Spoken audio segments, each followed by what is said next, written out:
If there ever was an image that captures childhood, it just may be this one. But first, let's back up a bit. 4-year-old Lila was living with foster parents Doug and Jen Young in Kaysville. Police officers had taken her biological mother into custody for child neglect. Lila remembers her brother Isaac trying to protect her when the police arrived at their house.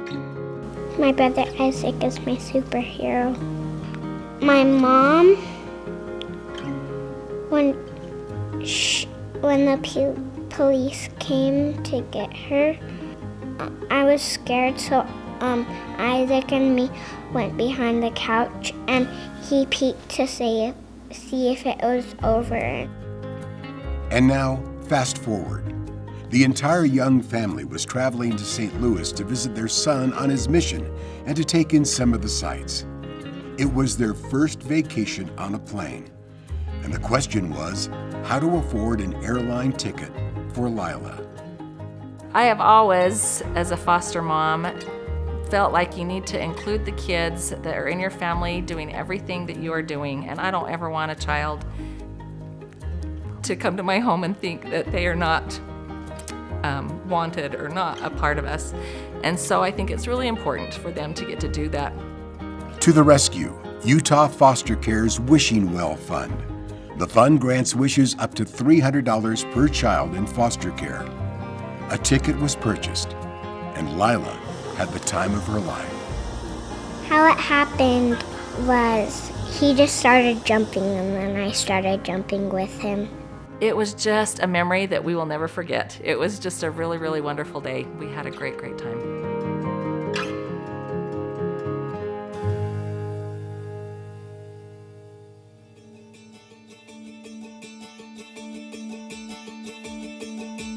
As a young couple with infertility issues, dance instructor Megan Jensen and her husband had to look for other ways to build their family. They chose foster parenting, hoping to one day adopt a child. Our first little placement was a little guy, newborn, and we had him for 3 months, and then he ended up going with kin in Washington, and that was the biggest heartbreak of all time. And I didn't honestly know if we would do it again. If I didn't have someone that had been through it, I wouldn't have known that really, like, hey, there's a light at the end of the tunnel. Here's my story. Here's what I've been through. And guess what? Now I have 4 beautiful children, and it's been worth it. The Jensens did stick with it and welcomed another child from foster care into their home. Lucy is now a permanent member of the family. Megan says she couldn't have done it without Rachel Sue Wells, a seasoned foster mom who helped her navigate both her grief and the system of courts and state agencies.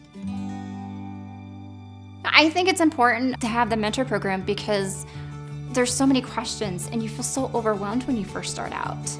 Going through that hard pain and that heartache and literally being in your closet crying because of what your kids have gone through, what you've gone through to be able to be a mom. It helped me to be a better mom. And when I did get the children that were supposed to be ours, I was able to be everything they needed. With the help of generous individuals and companies, Utah Foster Care now has more than 100 mentors across the state who are a support system for new foster families, especially when they may feel like quitting.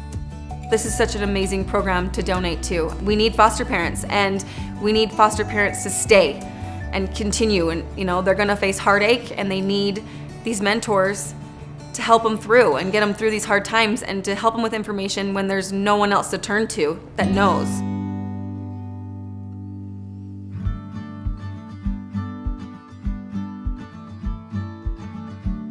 And finally, our volunteer program has ramped up thanks to a generous private donation. Work and church groups have taken on projects to clean up and repair the homes of foster parents. Foster parents sometimes need a helping hand to continue to take in children, especially groups of brothers and sisters who can increase wear and tear on a house. I'm a single mom. I have 8 kids right now.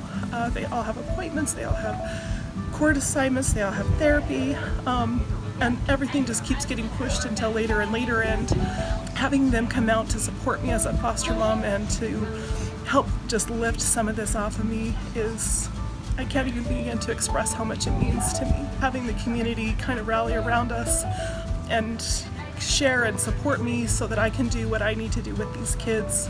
We are just want to support these foster families that sacrifice so much, and so we just wanted to say there's some ways that we can come in, roll up our sleeves, and give some sweat equity to support this family so they can put all their energy into caring for the children in their home and strengthening families in their community.